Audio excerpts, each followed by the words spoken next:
Welcome, everybody. It's Raina from Baguette Bound. Today, I am with Valerie, who you might recognize as the croissant in the Baguette Brigade.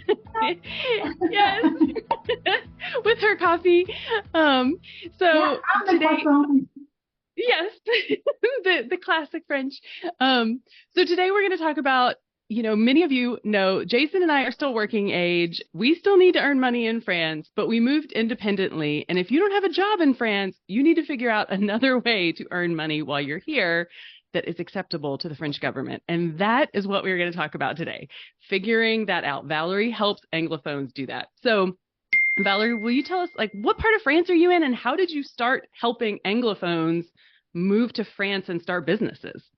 Yeah, so I'm based in the northwest of France, so not like many expats. I'm French, so northwest in Normandy, at the very top, and I'm on one side you have the D-Day beach, and on my side of the beach you have the British Isles. So I'm just across Jersey and Guernsey, so it's a very natural site, beautiful place. And I started helping Anglophones. It will be 15 years in January. Basically, at the time, I was working as a business advisor to French entrepreneurs, helping loads of small businesses. And my partner was British, my husband was British. And each time we had a barbecue and a dinner party, people would say, "Hey, Valerie, how do you do this? What about this? Which kind of business should I go for?" So I thought, well, there's a need for something there. And I started writing some articles in some local press for expats. So there was a magazine in Normandy called The Rendezvous. And I also wrote for The Connection, which is a national newspaper for expats, and Living magazines. And that led to just loads of questions. I was inundated with emails.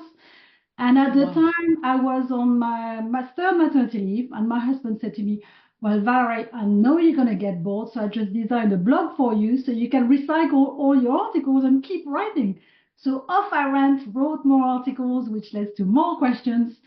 And my daughter was born in September 2008, and January 2009, I launched a business because I was inundated with requests. So it was like a private forum where people would pay for me to answer questions, one-to-one calls, business registration, and it just grew there from there on since until now, 15 years later, and there's still many questions that people need answers to. Well, wow. Yeah. So, and along that way, then you've seen so many people go through this process. That's like a rich history of experience to draw from. Yeah, so, it's hundreds of people every year, but France being France, there's always new laws being implemented. There's new visas and so on happening. So I always have, each year there's a new, what we call the loi de finance, which is the new budget law for France. And I can be sure each year there will be something new, which people want to know about, and law are changing. So it's still very in demand, I would say. Oh yeah. I always watch for your emails because there's always those updates and changes. And like you said, they're always there. But I want to rewind. Let's just start with, you mentioned visas. And so there's a particular visa that I think most people who are starting a business in France end up coming over on. Will you just talk about that for a minute? What it is, who qualifies, that kind of thing? So the easiest visa you would be looking at when you want to come to France is something called the visa profession libérale. And if you're from the UK, it will be the carte de séjour profession libérale, and that's the easiest one to get. So that's why people go for this one. And basically, you can do any kind of activity. You don't need to have a specific level of qualification, and you don't need to invest in the business. I would say that's the easiest one to get, because you could either you've had a business before, either this is your first experience as freelancer, but provided you present a project that looks viable, you're very likely to get it. So with this type of visa, you're going to have to work on a business plan, financial plan, show some savings, but it is the easiest one to get. Yeah. So what kind of businesses could that be? What do you see most often?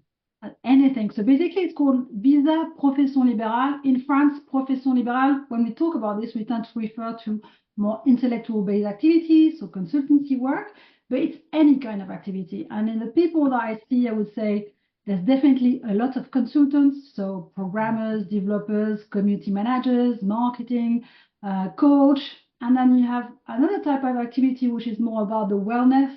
So any kind of sport, yoga, Pilates, Reiki, retreats. There's a lot of that, especially with people who buy a property and they might use the property as a base for something else. It could be stays like Airbnb, but retreats on top, that works really well.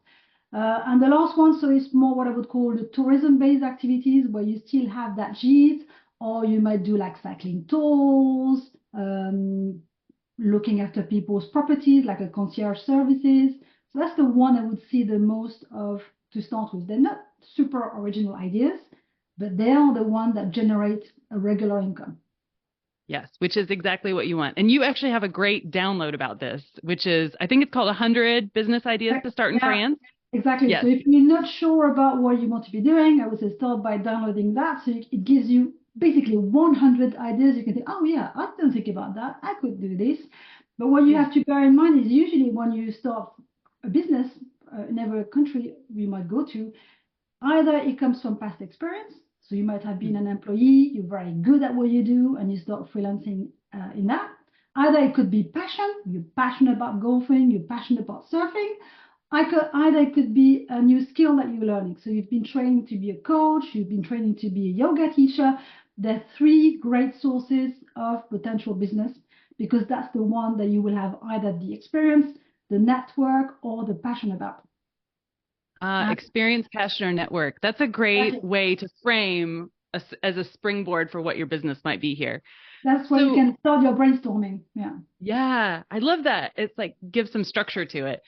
And so it sounds like you don't necessarily have to already be freelancing or doing this independently as a business in the US to get approved, because that was my situation. I had already been working as a coach for about 2 years. And so I already had income to show the French government. I had never written a formal business plan, but I did to submit it, which was a great exercise actually. And then they asked me, I had to provide like my business bank accounts to show that. But it sounds like there's lots of people who just write that initial business plan, and as long as it makes sense, they're still accepted to start the business when they get here. Is that right? Exactly. I probably would say 50% of the people I see or help are brand new to the activity. 50% might have had some experience, either as an employee or freelancing, but many of them are starting from scratch. And as long as your business plan is very clear, you show that you understand the sector you're going for, you have a clear vision of your services and your prices, you know who your competitors are, you have a clear strategy of how you're going to get your customers, and you also do like a financial plan to do a projections of your sales. That's how they base the viability. Is basically going to say, okay, does that person have a clear idea of what they want to do? And do they have the strategy for it? And basically that's what, to me, they look at it, the French embassy look at it a bit like a bank manager would look at. When I was helping French entrepreneurs, the bank manager, very often people were changing career and I would say, okay, has that person done the research to understand the sector they're going for? Do they have a clear idea of services with packages and prices? Do they know their competitors? Have they got a clear strategy? And I can see a clear, it's pretty much the same, both sides. So, sometimes when a French embassy comes back to you with questions, often it might be more like specific as to, okay, but what is the strategy you're going to do to get French customers? Or what is the strategy to get local customers? Because very often when you come from the US, it's natural that your initial customer base is from the US or is from expat. And it's very likely that long term it will remain the same. But somehow you still have to put a small spin on it to say, okay, yeah, I know I'm coming to France. So in your kind of cover letter, you still have to put a spin on what do you bring to the French culture, what do you bring to the country, and also put a spin on what would you do to still have local customers because they want to make sure you're going to blend in. So even though longer term, 95% of your customers are going to remain international, just give a few clues of what will you do locally to help you. You might go to conferences, you might aim for certain businesses. I think last week I was working with a customer. He designs clothes for the sports sector, and he's living in Chamonix with his girlfriend that wants to bring his business in. So as part of the strategy, we had a wheel spin as okay, he's in the sector in Chamonix where you have all the sport companies, the French well-known French companies, so Salomon and so on. So he's going to aim for them. He's going to So he had a plan to call about 20 companies, going for shows where those companies were going for. So he's showing that he also wants to integrate locally. If you are providing for someone who applied for a profession libérale visa this summer, she was teaching English, but with drama classes because she was a former actress. And she's done that in the US, but working more with schools. So she was working with school, but not so much as freelancer. So she moved her plan to, I'm going to be doing the same in France, but more with local students, international students, but as a freelancer. So she didn't have the experience as freelancing, but she had the experience as working for schools. She had a visa, no problem, because she showed she was bringing some of those customers working freelancing for some of those schools, but she also had a clear vision as aiming for French schools that she could work with. So she identified schools she could go for, plans to work with individuals. So she showed a bit of both. So to me, that's important to show practical ideas about what will you do locally as well. Right. Practical, specific ideas. And is there like a minimum number that they're usually looking for? And I know this might change. Like we're recording this in December 2023. And like you said, the regulations change. So whenever you're watching this, you'll want to refresh. But is there like a certain financial figure that they usually want to see in your bank account if you're starting a new one, or if you're already working coming in? What's the target? Do you? For the visa profession libérale, what they want you to is they want you to generate an income which is equivalent to the French SMIC. SMIC is the minimum wage in France, and it's pretty low. The SMIC is changing on the 1st of Jan. Oh.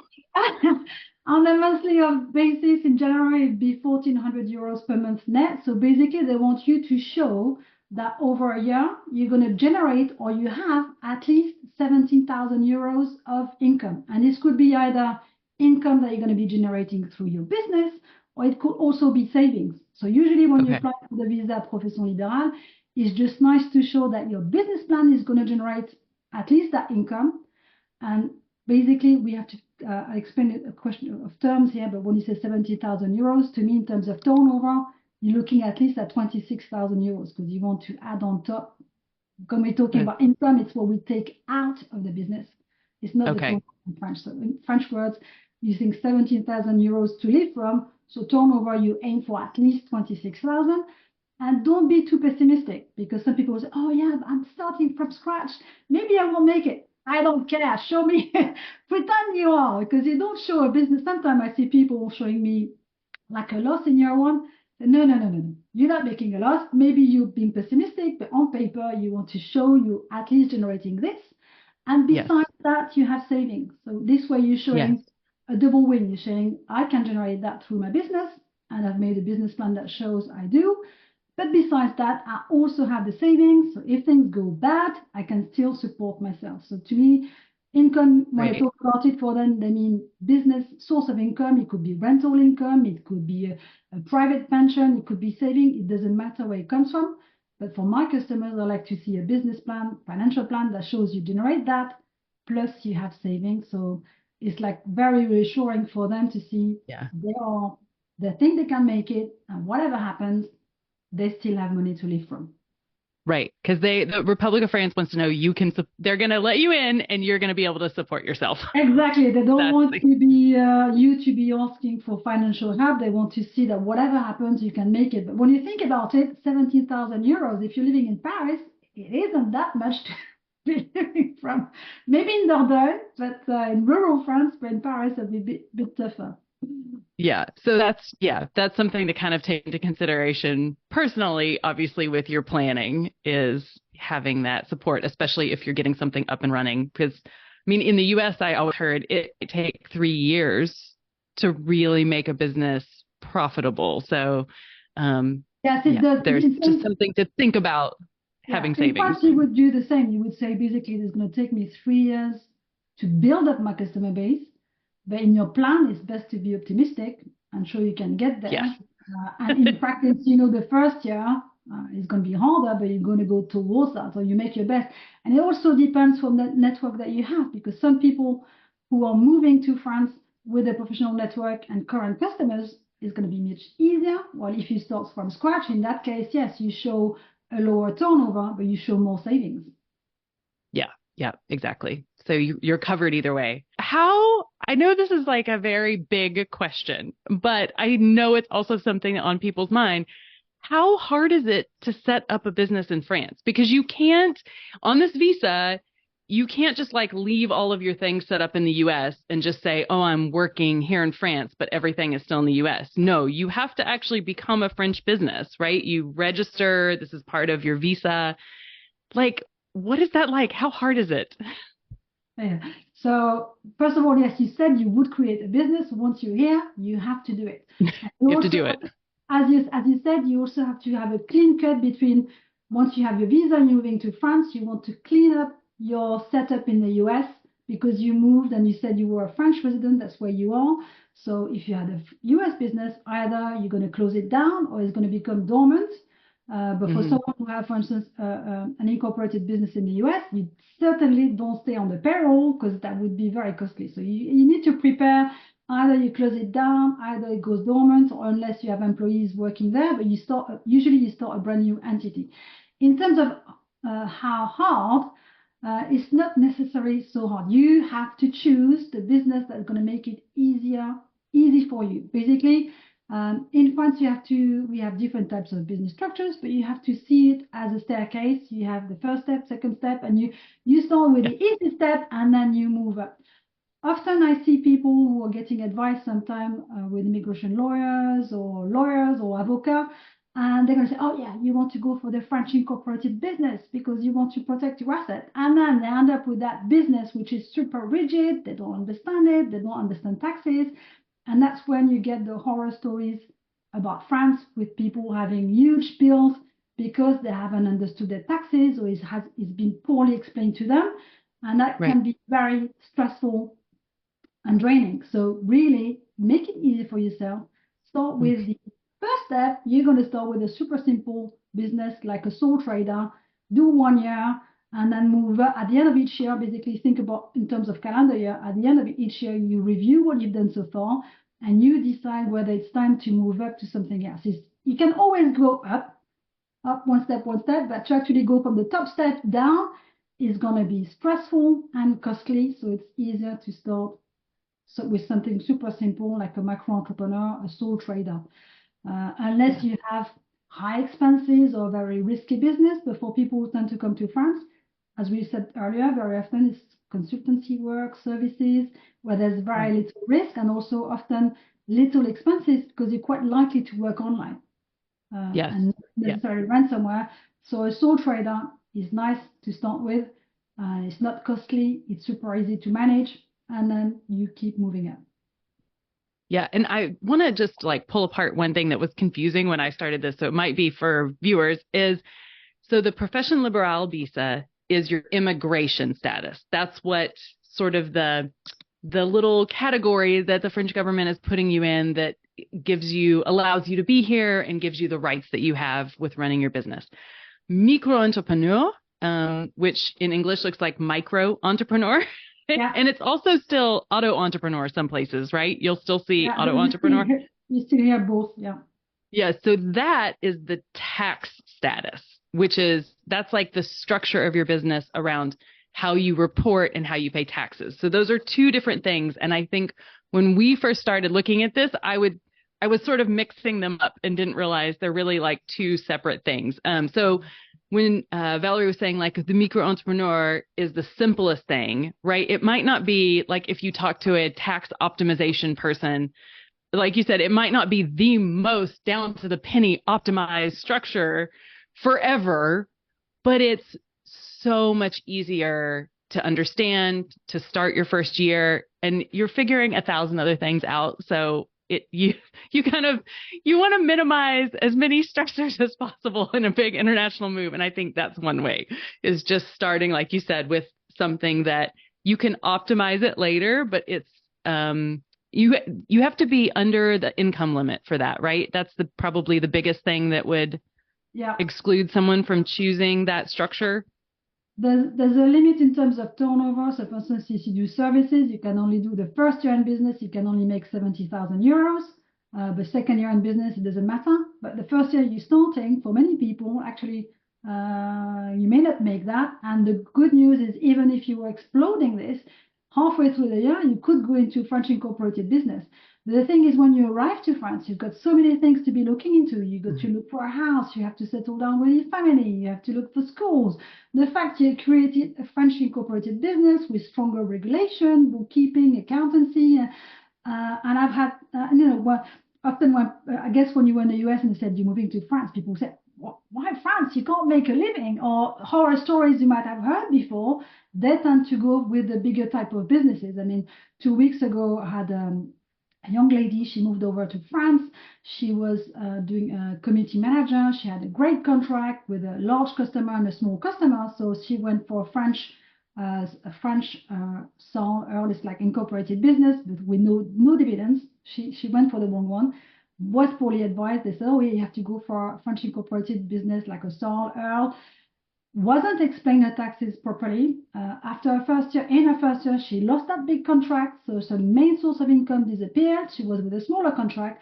End of the year, she took basically too much money out of the business, and at the end of the year, she was told she owed 30,000 euros in taxes.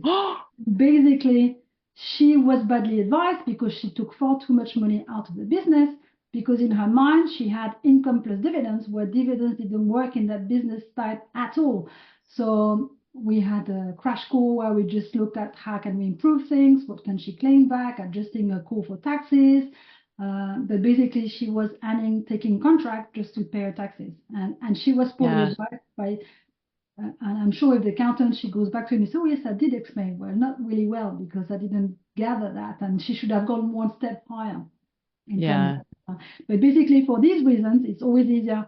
Start small, understand who does what, because basically, as you said, when you're given your visa is just your ticket to start playing. Okay, you can start playing now, roll the dice. Right. And then you choose a business structure. What is the business structure you go for? Do you go for a sole trader? Do you go for an incorporated business? And below that, you have tax regimes. And tax regimes is how you pay taxes. And roughly is, are your taxes based on sales? Are your taxes based on profits? And know the tax rates, because when you go for a bigger business like a French incorporated business, there's a mixture of income and dividends, and the tax rate is very hard to understand. So unless you've been explained that rule very clear, and I won't go into it because it's too much, but if you explain clearly how it works, you don't know how much to save. And just know that when you go for a bigger business, your taxes are paid over 2 years. So you have what we call a call for social charges. You start paying, but it's not the final bill, because they've got no idea how well you're going to do. 1 year later, you've got the final bill based on your actual profit. And if you didn't know how much to save, you haven't saved enough, and 1 year later, you get a huge bill. So be very careful. To me, I prefer for my customers to start with the micro entrepreneur, where it's easy to understand. You've got no bite surprises. It's always a fixed percentage of taxes based on your sales. It works really well. You can do one first year, then you can blow the turnover for 2 years, and then you're going to skip 2 steps and go for the bigger business type called a SaaS-SASU, which is more like a US limited, where you have a mixture of salary and dividends. And again, with that regime, you know what your taxes are, because it's based on the salary. So on a salary, it's easy to assess. It's expensive, but you see how much you can. You see how much, with a micro entrepreneur and the SaaS, you know what your taxes are, and you can decide how much of a salary you pay yourself. And at that level, really, you work with an accountant, so you do a nice balance between a small salary and larger dividends. So to me, this one only makes sense once you start making money. No point looking to it until you reach at least 120,000. So make it easier for yourself. Go for a simple business. Learn the ropes. Know who you're paying taxes to, business taxes, personal taxes. Explode your business turnover, because you can go way above for 1 to 2 years. They don't care. Then move up to the one where you're going to be starting doing some tax optimization. Yeah. Okay. So, I mean, I don't want anyone to get overwhelmed with all these tax terms, but I just wanted to be clear that, like, there is a simple way to start, and then you can always build on that once you're here. So I think even if someone was making more than 70,000 euros per year, could they still register initially? And even if they went over that, then they still just have the next year to Yeah, go into a different regime. in your first business year, they say basically for this first business year, which is based on a calendar year, can make 77,000. If you go Okay. above in this year, okay, you finish the year as you are, but then next year you're moving to something else. And quite often when you start, you may not get there. Or one trick to stay as a micro entrepreneur is when you get towards the end of the year, you postpone one invoice to the 1st of Jan, so that you Yeah. start again from scratch, and then you don't Yeah. go above the threshold. But it's just easier to start with a business that you can control, you feel confident with, so you can Yeah. focus on developing your activity, enjoying Right. your lifestyle, rather than get sleepless night trying to work out your taxes. And if when I Yes. talked earlier, you thought, wow, that's scary, it's a sure sign that you want to start with something simple like a micro entrepreneur. And basically, you feel so much more confident because, oh, yeah, I know what I do, I understand that. And then you decide when you are ready to move rather Yeah. than Yeah. Definitely. And being shame. like there's multiple steps. And actually, you have a course that you just developed to help people as they're going through those steps. But can you just sort of outline, like, maybe what are the major things you do once you, it's funny, we joke about this because I booked a consult with Valerie before we moved because I was so worried, like the plane would land and I needed to start paying taxes like that day or they were going to kick me out. So, I just had no idea what the steps would be like. So let's say someone gets here, they land. What are kind of the things they would expect to do those first 6 months to get set up in general? Yeah, so it's true that basically once, because you've been trained when you apply for that visa, you like rules, money, paying taxes, and you learn, you don't, I want to do it. And the first rule is Yeah. slow down. I must have said to them, right? Okay, slow down right now. That's going to be much slower now. You're here, enjoy the fact that you're here. And so the visa gives you the right to work, but then you have to register the business. So you can't do it until you in France because as soon as you register business, you're going to start receiving some letters. So the first thing is arrive in France, have a property where you're going to be living with an address that you're going to be using for the business. And once we have that address, then yes, we can go ahead with registering the business. And the process is finding the place where you're staying and moving, register the business. If we go for micro entrepreneur, register the business. And then once you have the official business papers, your health cover is going to be set up through the business. And at that stage, you're also going to be setting up a bank account, but after. So the step is find a property, register the business, the health cover gets into space very slowly, and you open the bank account.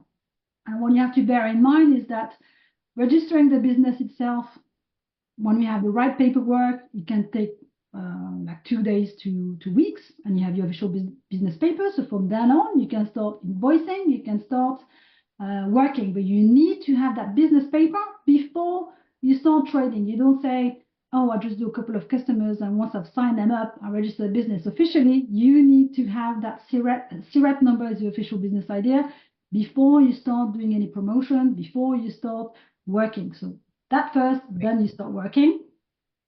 And So, yeah, oh, sorry, I'm going to interrupt because there's a couple things I feel like people will be wondering, and I want to yeah, clarify really quick. So, one, with finding the address, like an address that you can receive mail, sometimes, you first get here and you just have an Airbnb booked for the first couple of months, and then you're looking for something more permanent. But when you get here, you need to register because you're still working.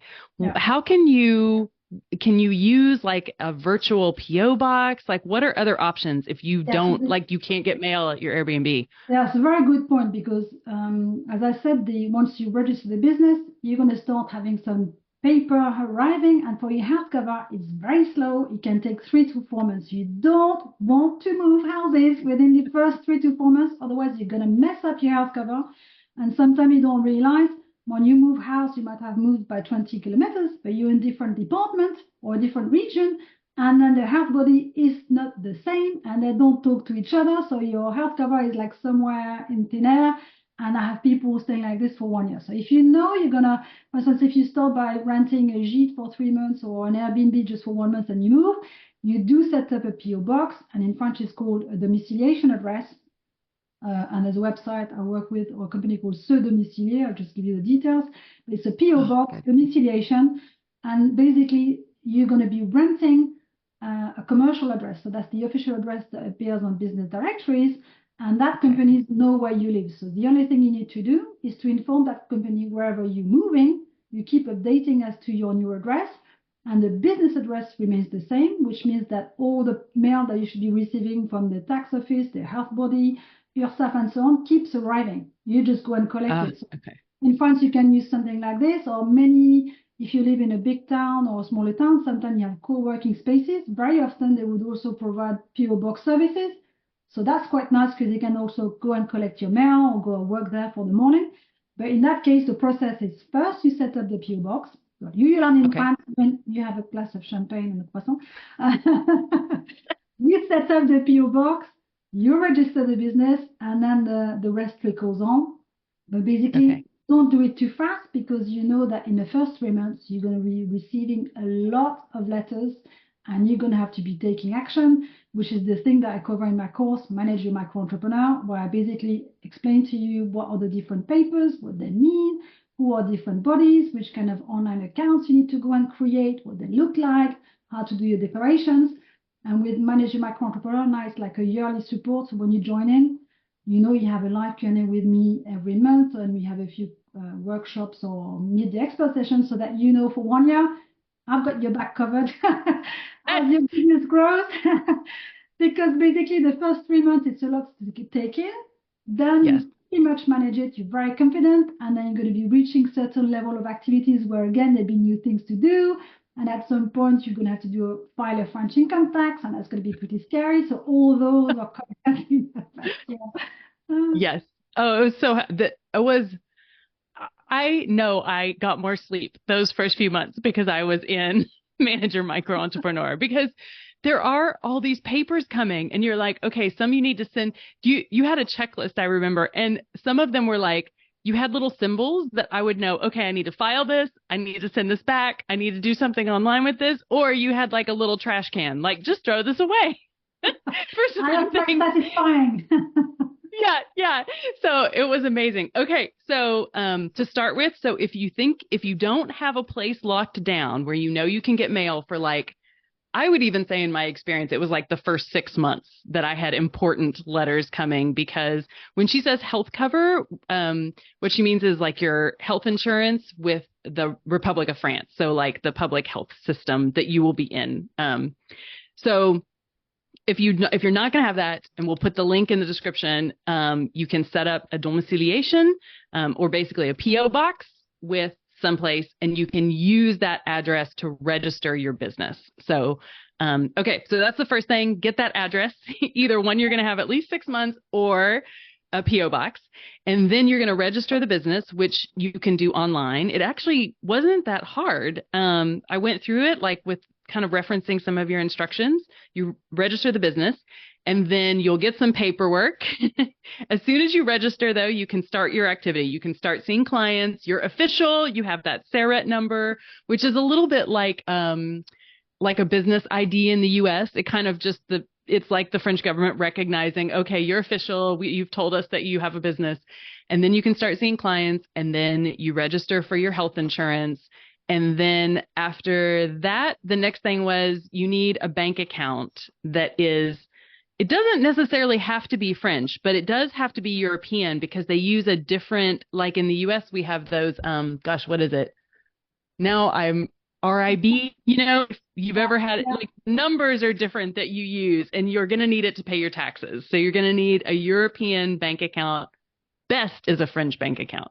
If you start with a micro entrepreneur, officially you don't need to have a dedicated bank account until you reach 10,000 euros. But I strongly recommend you have a dedicated bank account from the start, so at least you can track what's coming in, what's coming out, and you don't mix the business money with your personal money. So it's always better. And I would recommend to go for, if you go for a French IBAN, or go for some online banks like Revolut or N26. Now they're rolling out the French IBAN. So that's the IBAN number. The IBAN is like basically it's the bank number, but at the start it's with an FR. So it's best to have, it doesn't have to be a brick and mortar bank. It can be an online bank, but as a new American coming to France, initially opening an online bank is going to be pretty tough. You start by opening your personal bank account. So you rent your property. Yes. And when you rent your property, you have an address, and therefore you can start opening a personal bank account.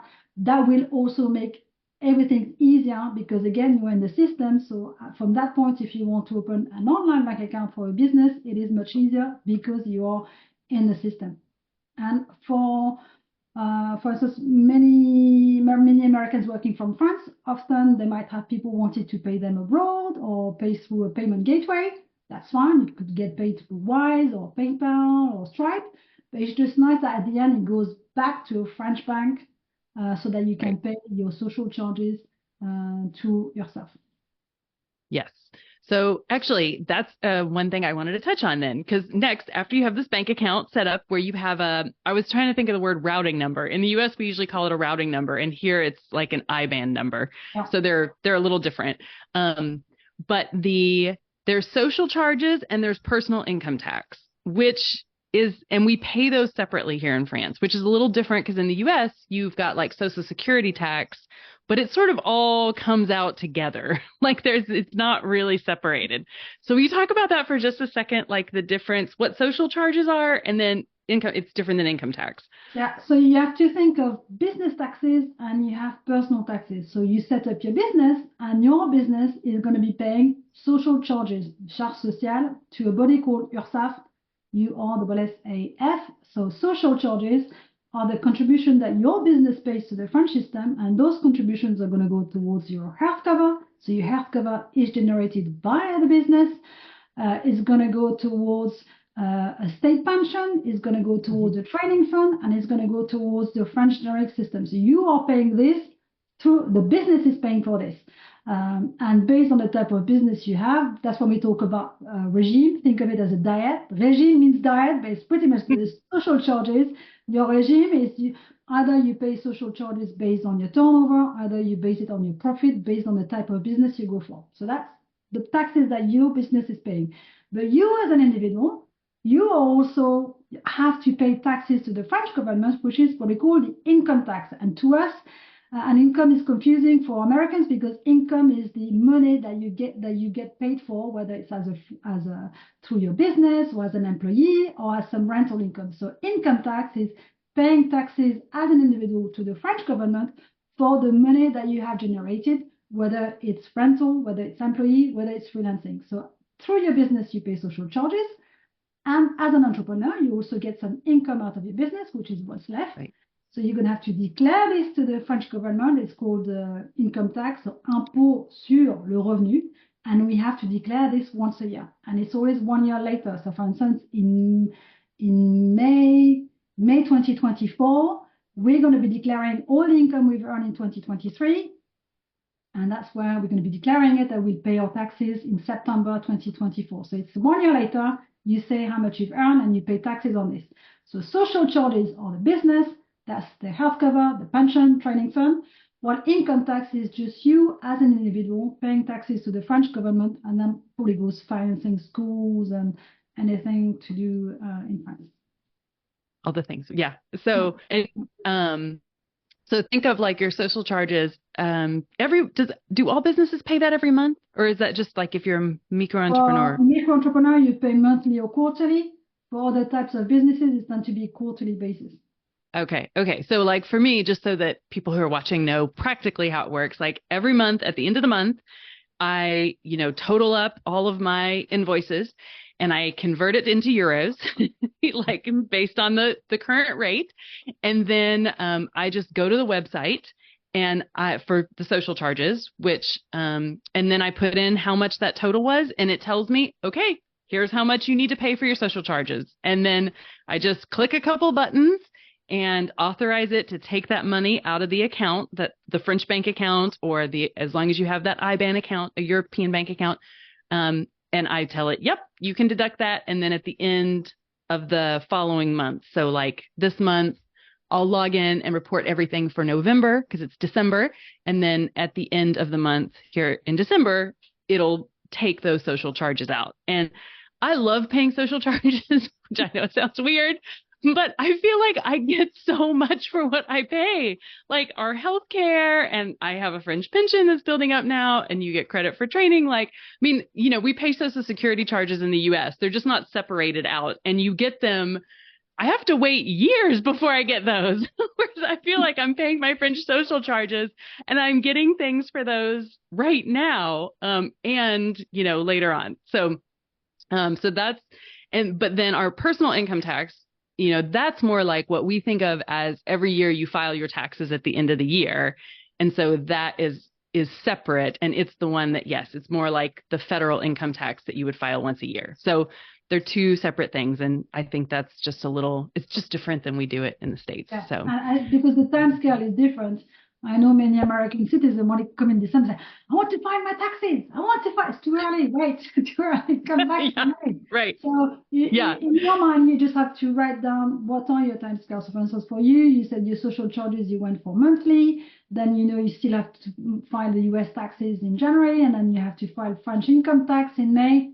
And out of that, you're done. You're pretty much done. But I would say for anyone who comes from the US or non-European countries to France with a visa or carte de séjour entrepreneur, definitely go for a monthly declaration, because when you get to renew your visa, you want to show as many proofs of income and paying taxes. And if you go for a quarterly declaration, well, the quarter is based on the calendar quarter. So when you get to renew your visa, the quarter may not be finished. So there's 1 quarter of turnover you might have not declared. So monthly is better because you're just showing again and again loads of proofs that you've been declaring turnover, paying your taxes, and you are on track. And that's what you want to have to renew, to show you're a good citizen.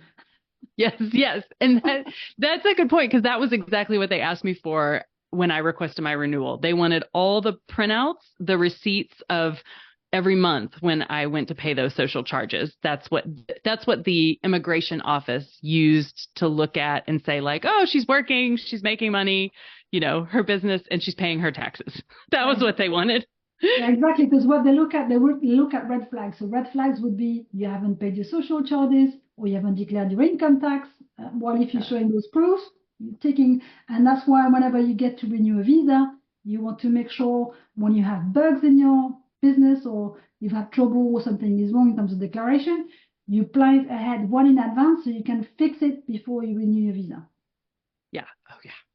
So, okay. So I feel like by now, if whoever is still watching at this point, they're like, oh no, never mind.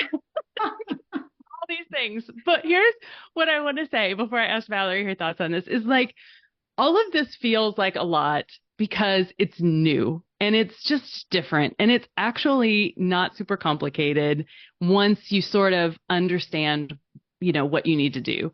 And this is why, I mean, I just am so glad that your business and you exist in this world, Valerie, because you help people figure out those steps and break them down into, like, okay, just do step number 1. Now just do step number 2. And the wonderful thing about France is they aren't usually in a hurry. So they really do give you time when you get here to, like, figure all these things out. They move slow and you can move slow.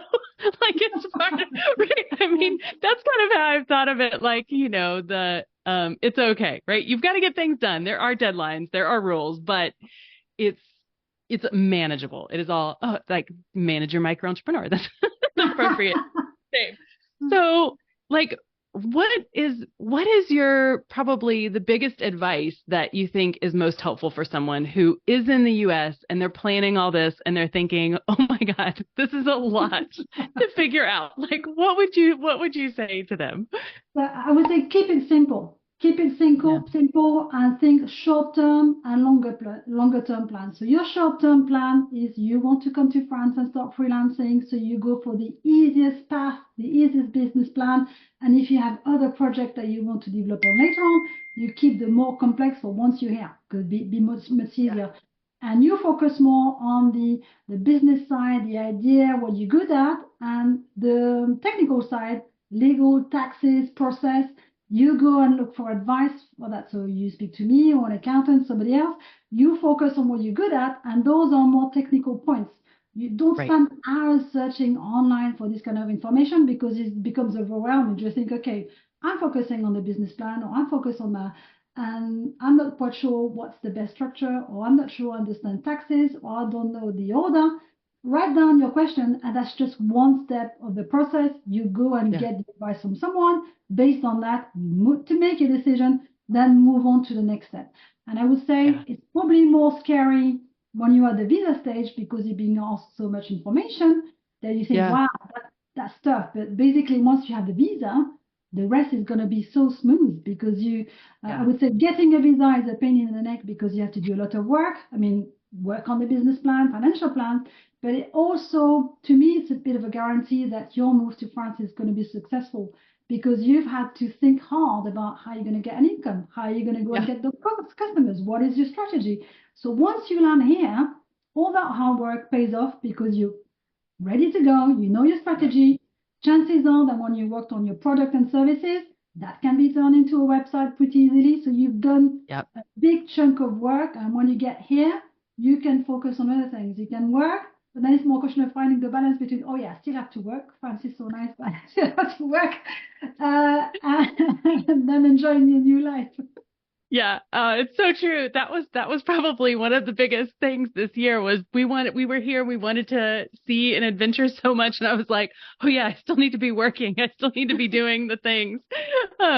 So, okay. Well, thank you so much, Valerie. I think it is a really big topic. The French bureaucracy and all the regulations and figuring out how to move your business here or start a business here, but you really help make it simple and go step by step. And I just want people to know it's completely doable. And I have actually found that as long as you just, don't get too bogged down in what you might have to do in another 6 months, like it really is manageable. Like you can move through it and make it all happen. And the French dream is alive.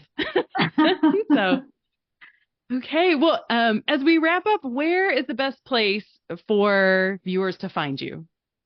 So either you can go on my website, Start Business in France. I'm pretty present on social networks as well, so on LinkedIn or Instagram. So LinkedIn is Valerie Aston, Instagram and YouTube. I have some specific videos really dedicated about starting a business Yes. in a simple way. And just do it one step at a time, get in touch. You just want to have a chat, clarify your idea, and then we take it from there. Really, it's just one step at a time. Yeah, absolutely. Okay. Well, thank you so much, Valerie. And Thank you'll you for see having Valerie me. pop up in our whenever there's business tips, you'll see the croissant and you'll know. I'll be It's coming back with my croissant. Thank you, Raina. exactly.